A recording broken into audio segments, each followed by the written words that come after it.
これをあなたが見てるってことは、どちらかというとこだわって、目の病気のことをちゃんと考えて、自分でも少しは知って、考えたいなって思いがあるんだと思うんですよ。眼科医の平松です。今日は白内障手術を受ける上でこういうクリニック気をつけて、こういうところいいよってことについてお話ししようと思います。今日のお話を聞いておくと、もしあなたが白内障手術を受ける時の参考になりますし、気をつけておかなきゃいけないところにちょっとかかってしまうと、非常にね、悲しい思いをされる方もいるので、最後まで聞いていただければと思います。気をつけた方がいいところ、それは逆の関係にあります。気をつけた方がいいところに関して言うと2つあります。1つは全然話聞いてくれないところですね。一生懸命あなたが、こういう風に見え方したいんですとかなんとかとかお話ししてもいいから、もう眼内レンズはこれですとかなんか言われちゃうこと、実は白内障手術というのは、手術の上手い下手というのも、非常に重要ですが、それ以上に重要なのが、白内障手術をした、その基本はね、ベースは押さえておいてくださいよ。あまりにも下手な人はもうその時点でダメ。なので、それはダメなんですけど、そうじゃなくて、普通にできた場合のね、そっから先の話になってくるんですよ。そっから先になってくると、どんなレンズを目に入れるかっていうのが重要なんですよ。白内障手術とは、目の玉の中の汚れたレンズを吸い出して、代わりに人工のレンズを入れてくるレンズになります。そしてその入れたレンズはあなたは一生使い続けるんですよ。一生ね。だからこそどんなレンズにするかっていうのが非常に重要になってきます。その時にあなたの希望っていうのが重要になってくるんですよ。そんなことないでしょと。目によって決まってくるんだから、医者が最適なレンズを選べばいいんじゃないの？これは半分正解で半分間違いなんですよ。もちろんあなたの目の状態によって絶対このレンズは選んじゃいけないよねっていうレンズとか、こういうレンズの方がいいよねっていう方向性はあるんです。ただその方向性が一点になるわけではないんですよ。つまりこのレンズかこのレンズぐらいがいいよねとか、もうちょっと幅があってこれとこれとこれぐらいのラインがいいと思うよぐらいに絞り込むことはできるんだけど、一点にまではあんまりならないのよ。もちろんなんていうかな、自分の考え方が強い先生とかだと、幸せとはこういうもんだとか、見えていいのはこういう距離だっていう信念を持っている先生もいるわけ。これは悪いいいに関わらずね、なんていうかな、どちらかというと正義感でやってる方が多いんだけども、いや私はもっと手元が見たいんです、そんなこと関係ない、手元じゃなくて遠くが見えた方がいいんだっていうふうに、なんていうかな、でやってみると実際遠くが見えてよかったですっておっしゃる患者さんが多かったりして、だろうっていう感じになるってことも、あるんですよ。なので患者さんの希望を聞きすぎるのも逆に良くないこともある。これはね、現実あって、その患者さんがこうしたいこうしたいこうしたいってなってくると、こちらが説明していてもどうしてもなんていうかな、希望が強くなってしまって、思ったのと違うよねって結果になってしまうことがあるわけなんですよ。なので、いやちょっとそこは無理なんですよと、そこは引いてくださいよと、家探しとか、家住む時探す時って、駅から何分ぐらいがいいですとか、このぐらいの広さがいいですとか、バストイレ別がいいですとか、築何年ぐらいがいいですとか、オートロックがついてる方がいいですとか、一軒家がついてる方がいいですとか、一軒家ついてるじゃない、一軒家がいいですとか、結構条件出すじゃない。私も何回もね、大学病院の関係で引っ越しをねさせられてきたんで、出した時完璧にあなたの希望に合う家って見つからなくないですか？いや確かに希望に合う物件はあったけども、家賃が何十万します、そりゃ住めないわとなるじゃないですか。はたまた、いや確かにあなたの希望には合ってるんですけど、オートロックはついてないんですよとか、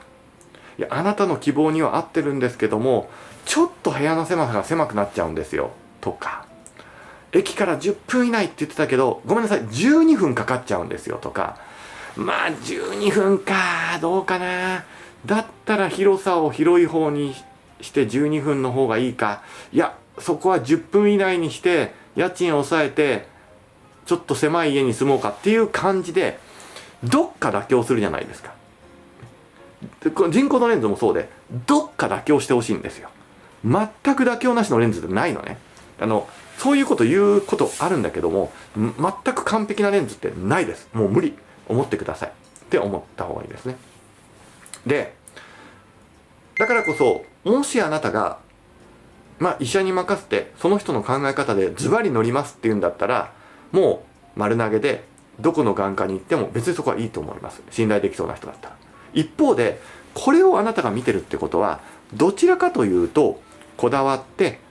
目の病気のことをちゃんと考えて自分でも少しは知って、考えたいなって思いがあるんだと思うんですよ。だとしたら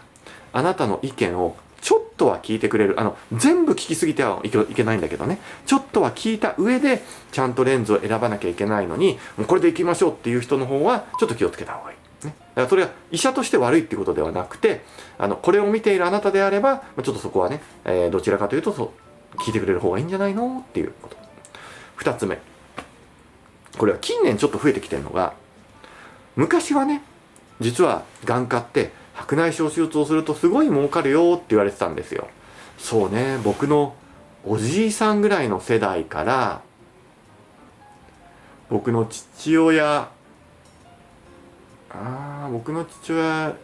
おじいさんから父親よりちょっと下ぐらいかな、ぐらいの世代かな。だから今の80歳の医者ぐらいから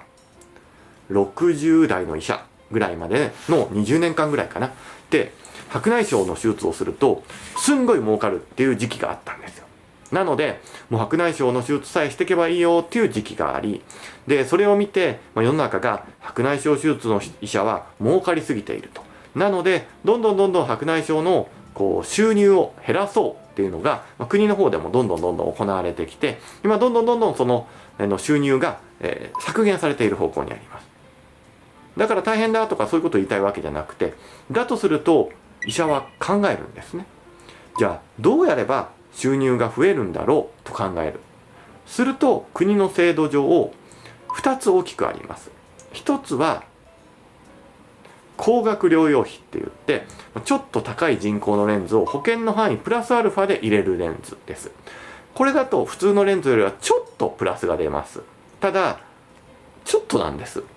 なのでそんなにこれを積極的に推す医者ってあんまりなんていうかな、一般論として推す医者はいるけど絶対これにしましょうみたいな感じでガツガツ推す医者はいないです。一方で完全に自費のレンズってあるんですよ。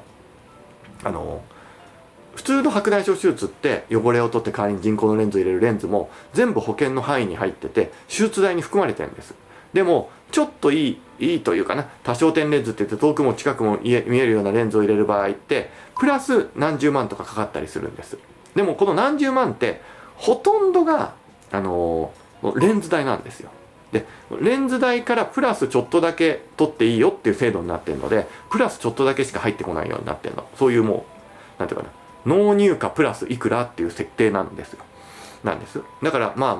一方で自由診療のレンズって言ってもういくらに決めてもいい、もっと言うと国でこのレンズを使いましょうっていうふうには決められてない、未認可のレンズっていうのがあります。この未認可のレンズを使うといくらでもお金を取れるんですね。なので莫大に高い手術代を請求することができます。だからこそ、これがいいよね儲かるよねっていう発想になることもあるんです。もちろんそれはただ儲かるよねというふうに発想するだけではなくて新しい最新のレンズを患者さんに入れたい、そういう思いでやっている医者もそれなりにいますが、どちらかというと目立つのが、収入を設けたいなっていう医者が、どうしても目立ってしまっているんですよね。結果として、そういう人が派手に動いているので、多分皆さんの中でもいろいろ情報を得るとこの未認可、この素晴らしいレンズを使った方が目にいいみたいな感じの情報が回ってくるんですよ。美容外科とかもね、よく収入がいいとかって言うけど、いわゆる保険診療っていうのはたくさんの患者さんを相手にできるけど、代わりにもうある程度上限が決まってるから、夜中まで働くとか、そういう働き方しないと収入って増えないように制度上になってるのね。一方で保険診療外であれば、そうやって収入も増えやすいから、ぜひぜひその高いレンズを使いましょうっていうふうに、結構ご利用しされるところがあります。それ以外のレンズだと結構悪いですよみたいに言うことがまあまああります。ここはちょっと僕は個人的に気をつけた方がいいと思ってます。もちろんね、そういうふうに言ってる先生の中にも心の底からそのレンズの方がいいと思っておすすめしていることもあるとは思います。ただそうでない医者も結構いるんです。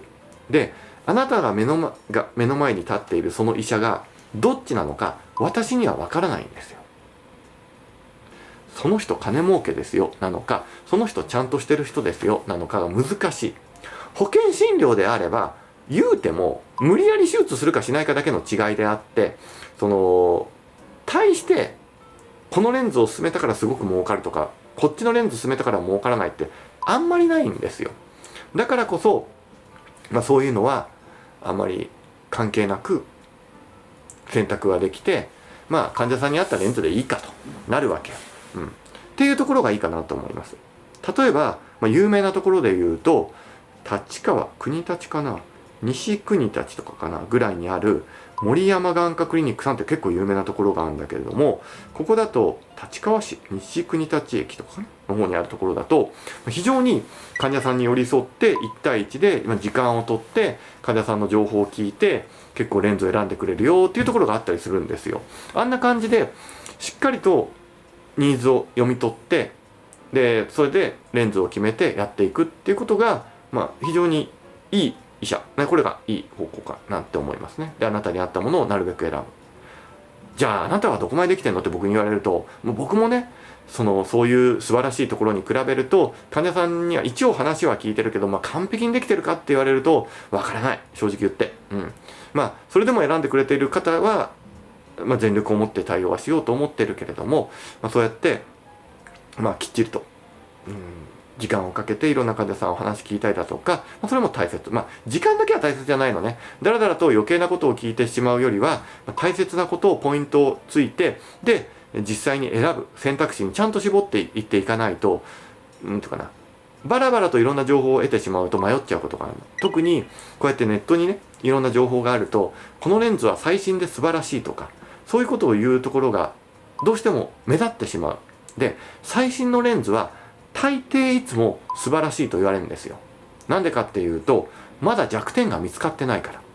で、このレンズは素晴らしいって言ってみんながすごい使い始めるんですよ。で、使い始めて受ける患者さんも増えて、素晴らしいと思ってたら何年後かに、実はあのレンズってちょっとこういうことが悪いよねっていうのがやっと分かり出してきて、じゃあちょっと前使ってたレンズの方がいいよねってこともよくあることなんですよ。なので最新の白内障のレンズがいいかって言われると、それはまだわからない。いい可能性は正直言うと高いとは思います。昔あるレンズよりも最新の方がいいでしょ。もう基本はそうなんですけども、そうでもないことも私の拙い20年ぐらいの眼科医の人生の中で何度もありました。前やってたあのレンズはもう取り扱わないでくださいとか、あのレンズを入れたら目の玉の中で白くなっちゃいましたんで、入れた人は取り出さなきゃいけなくなる可能性がありますとか、あったんですよ、そういう事件が。それも1回とかじゃないのね。なので最新のレンズはその時点ではいいし、そう思って信じて使ってるレンズなんだけど、将来ちょっとわからないよってことは理解していただいて、特に保険診療レンズだとみんなが使ってるから、もうすっごいたくさんの人が使ってるとトラブルも分かりやすいのよ。一方で少ない人が使ってるレンズって世界で何万人使ってるって言ってもやっぱ日本で使ってる数がやっぱ重要だから、そうなってきてトラブルを分かって、これってこういうトラブルがあるんだねって分かってくることもちょっと重要だと思ってくださればと思います。なので結論言ってしまうと、どちらもいいことは悪いことがあってバシッと決めてくれる先生もいいとこあるんだけど、これを見ているあなたはどちらかっていうとそれよりはちょっと聞いてくれる人がいいんじゃないのと、そういうことですね。あとはあまり高額なのを勧めてくる先生っていうのは意図を持ってちゃんとやって、あなたがいやこっちがいいですって言ったら、あそうですよね、じゃあこっちにしましょうっていうぐらいの先生だったらいいんだけど、いいの本当にいいの絶対高い方がいいよっていうんだったらちょっと考えた方がいいかなっていうふうに個人的に思いますと。こんな感じで、いろんな情報を日々アップしていきます。ぜひよろしければチャンネル登録、ベルマーク押してくださればと思います。よろしくお願いします。